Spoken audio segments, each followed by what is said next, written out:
ETF index mutual funds నేర్చుకుని stock మార్కెట్లో రాణించాలనుకుంటున్నారా? వెంటనే ఈ నెంబర్కి కాల్ చేయండి.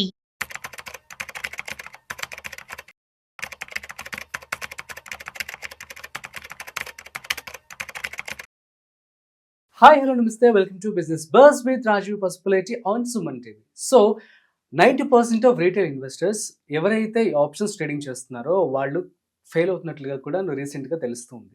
అసలు ఆప్షన్స్ ట్రేడింగ్ అనేది ఎలా చేయాలి, వీటికి సంబంధించి రిస్క్ ఫ్యాక్టర్స్ అని కూడా ఎలా ఓవర్కమ్ చేయాలి, ఈ విషయాలని కూడా మనతో చెప్పడానికి ఇవాళ మనతో బిజినెస్ అనలిస్ట్ వెంకట్ మేక గారు ఉన్నారు. సో వారి మాటల్లో మరింత సమాచారం అడిగి తెలుసుకుందాం. హాయ్ సార్, నమస్తే. నమస్తే అండి. ఎలా ఉన్నారు సార్? ఫైన్ రాజీవ్ గారు. యా సార్, క్వశ్చన్ విన్నారు కదా. సో ఎవరైతే రీటైల్ ఇన్వెస్టర్స్ ఉన్నారో వీళ్ళందరూ కూడా ఆప్షన్స్ ట్రేడింగ్ చేయడం వల్ల సో 90% లాస్ అవుతున్నట్లుగా గణాంకాలు చెప్తూ ఉన్నాయి. సో దీన్ని మనం ఎలా తీసుకోవచ్చు, అసలు ఆప్షన్స్ ట్రేడింగ్ అనేది ఎలా చేయాలి? ఎస్ అండి, సెబీ రీసెంట్గా పబ్లిష్ చేసిన స్టాటిస్టికల్ రిపోర్ట్లో almost 90 to 95% retail traders option trading చేస్తారు. F&O డెరివేటివ్ సెగ్మెంట్లో ఆప్షన్స్ ట్రేడింగ్ చేస్తారు, నష్టపోతున్నారని చెప్పేసి క్లియర్గా తన రిపోర్ట్లో చెప్పింది. దాంట్లో కూడా ఎక్కువ బిలో 35 ఏజ్ గ్రూప్ వాళ్ళు, 35 ఏజ్ గ్రూప్ వాళ్ళు ఎక్కువగా నష్టపోతున్నారు. అంటే ఎక్కువగా వాళ్ళే ట్రేడ్ చేస్తున్నారు. ఆఫ్టర్ పాండమిక్, ఆఫ్టర్ కోవిడ్ తర్వాత ఎక్కువ డీమ్యాట్ అకౌంట్లు ఓపెన్ అయినాయి. చాలా మంది ఏంటంటే 50,000 1 lakh రూపీస్ అకౌంట్లో పెట్టుకోవటం, ఆప్షన్స్ ట్రేడింగ్ చేయడం అనేది స్టార్ట్ చేయడం మొదలుపెట్టారు. మేజర్గా దీంట్లో లిక్విడిటీ థింగ్ ఏంటి అంటే మనకి 5,000 రూపాయలు ఉన్న, అంటే 5,000 రూపాయలతో మనం ఆప్షన్ ట్రేడింగ్ అనేది స్టార్ట్ చేయొచ్చు. 5,000 50,000 అవ్వచ్చు, ₹1,00,000 కూడా అవుతుందండి మన టైం బాగుంటే. అంటే ఆ టైంకి మార్కెట్ కనుక ఇది ఉంటే మనం ఆ టైంలో కనుక మనం ఇన్వెస్ట్ చేస్తే, సో ఇన్వెస్ట్ అనకూడదు, ట్రేడ్ చేస్తే. సో అది బాగా లిక్విడిటీ థింగ్ అనిపించింది. సో చాలామంది ఏంటి అంటే ఈ పాయింట్ని బేస్ చేసుకుని, అంటే ఇది ఎగ్జాంపుల్ ఓ విధంగా ఎట్లా చెప్పాలి అంటే లాటరీ టికెట్ అనుకోవచ్చు. ఒకళ్ళకి లాటరీ టికెట్లో ₹1,00,00,000 రాగానే చాలామంది వెళ్ళి లాటరీ టికెట్లు కొంటూ ఉంటారు కదా.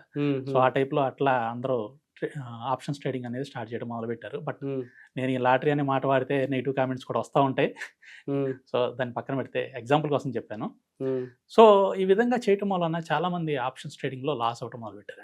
మేజర్గా ఎందుకు లాస్ అయ్యారంటే దాని మీద అవగాహన లేక ట్రేడింగ్ చేయటం వల్ల. ఆప్షన్స్ ట్రేడింగ్ చేయటం అనేది తప్పు కాదు, లేదా ఆప్షన్స్ ట్రేడింగ్ చేస్తా నష్టపోయారు అంటే ఇప్పుడు 90 to 95% నష్టపోయారు అంటే మిగతా 5% to 10% అయితే గెయిన్ అయ్యారుగా. మరి వాళ్ళు ఎట్లా గెయిన్ అయ్యారు? So something is there. అంటే అందరికీ అయితే డబ్బులు పోలేదు కదా, కొంతమందికి అయితే డబ్బులు వచ్చినాయి. ఆ వచ్చిన ఎందుకు డబ్బులు వచ్చినాయి వాళ్ళకి? సో వాళ్ళు దీని మీద పూర్తి అవగాహనతో వాళ్ళు జాగ్రత్తగా ట్రేడ్ చేయడం వలన వచ్చినాయి. వీళ్ళ డబ్బులన్నీ వాళ్ళు తీసుకున్నారు. సో మనం కూడా ఆ 5 to 10% ఎలా ఉండాలి, ఎలా ఉండొచ్చు అనేది ఒకసారి చెప్పుకుందాం అండి. సో మెయిన్గా ఏంటంటే గ్రీడ్కి వెళ్ళొద్దండి. ఆప్షన్స్ ట్రేడింగ్లో గ్రీడ్కి వెళ్ళకూడదు.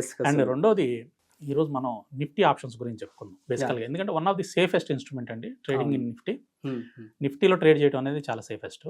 సో ఈ నిఫ్టీ ఆప్షన్స్ని ఏ విధంగా ట్రేడ్ చేయొచ్చు అనేది ఒకసారి చెప్పుకుందాం. మనకి ఇండియా విక్స్ అనే ఒకటి ఉంటుందండి, వొలటాలిటీ ఇండెక్స్. సో ఈ వొలటాలిటీ ఇండెక్స్ అనేది మనకి నిఫ్టీ ఆప్షన్స్ని బేస్ చేసుకుని క్యాలిక్యులేట్ చేస్తారు. సో నిఫ్టీ ఆప్షన్స్లో అవుట్ ఆఫ్ ది మనీ ఆప్షన్స్ని బేస్ చేసుకుని నెక్స్ట్ 30 daysలో వొలటాలిటీ ఎలా ఉంటుంది అనేది వాళ్ళు క్యాలిక్యులేట్ చేసి మనకి సిబిఓఈ అంటే చికాగో బోర్డు దగ్గర నుంచి మనం ఈ క్యాలిక్యులేషన్ మెథడ్ తీసుకున్నాం. దాన్ని కొద్దిగా మాడిఫై చేసి మనం ఇండియా విక్స్ని క్యాలిక్యులేట్ చేస్తున్నాం అన్నమాట.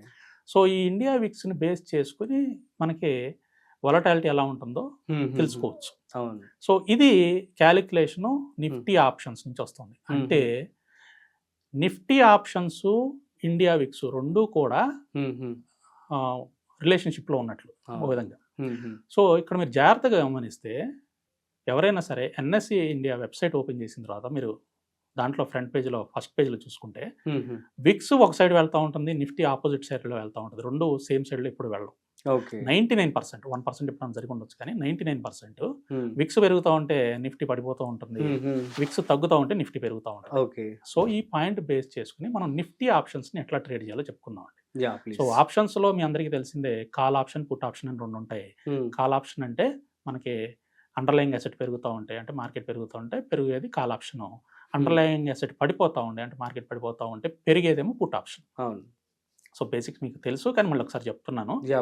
సో ఇండియా విక్స్ మనకి ఇప్పుడు పెరుగుతూ ఉంటే నిఫ్టీ పడిపోతుంది అని అనుకున్నాం. సో ఇండియా విక్స్ పెరుగుతూ ఉన్నప్పుడు మనం నిఫ్టీ పడిపోతుంది కాబట్టి పుట్ ఆప్షన్ కొనుక్కోవాలి. ఎందుకు? నిఫ్టీ పడిపోతే పుట్ పెరుగుతుంది కాబట్టి. సో విక్స్ పెరుగుతూ ఉంటే పుట్ ఆప్షన్ కొనుక్కోవాలి. విక్స్ పడిపోతూ ఉంటేనేమో కాల్ ఆప్షన్ కొనుక్కోవాలండి. ఓకే. సో ఇది అందరూ చెప్తారు కదా, మీరు చెప్పేది కొత్తగా ఏముందని అనుకోవద్దు. మీరు ఏం చేస్తారంటే అందరూ చేసేది ఏంటి అంటే మేజర్ మిస్టేక్, ఓన్లీ విక్స్ ఒకటే చూసుకోకూడదండి. మీరు మీకు నచ్చిన ఇండికేటర్ ఏదైనా పర్వాలా, any indicator is fine. Either మీరు సూపర్ ట్రెండ్ వాడతారా, మూవింగ్ యావరేజ్ వాడతారా, ఇంకా ఏదైనా మీ ఇష్టమైన ఇండికేటర్ వాడండి. హయ్యర్ టైం ఫ్రేమ్ పెట్టుకోండి. చేసే మిస్టేక్ ఏంటంటే అందరూ ఇంట్రాడేనే ప్లాన్ చేసుకుంటారు, లోవర్ టైం ఫ్రేమ్లోకి వెళ్తారు.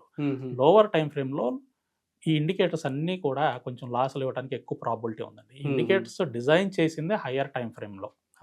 సో అందువల్ల మీరు హయ్యర్ టైం ఫ్రేమ్ యూస్ చేయండి.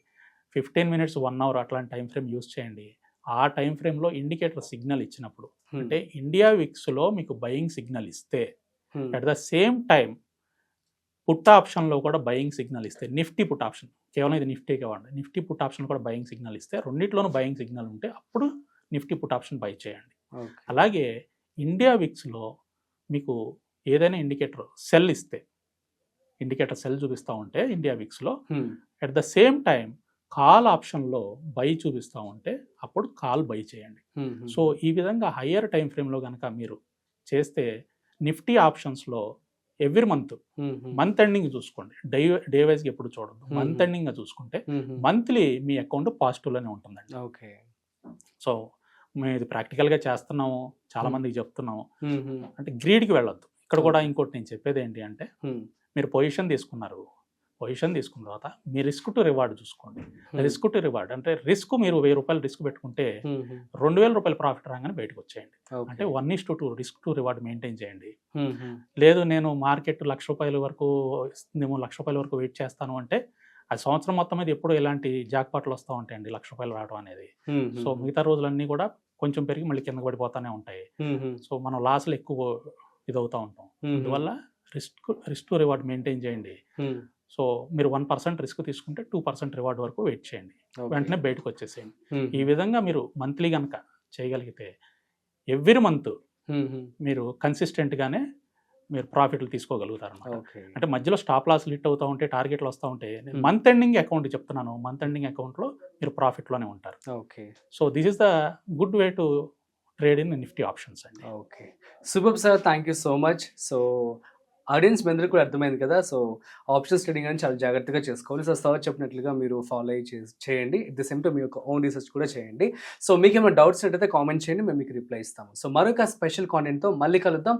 అంతవరకు చూస్తూనే ఉండండి Suman TV. This is Rajiv signing off. Video నచ్చినట్లయితే లైక్, షేర్ అండ్ సబ్స్క్రైబ్.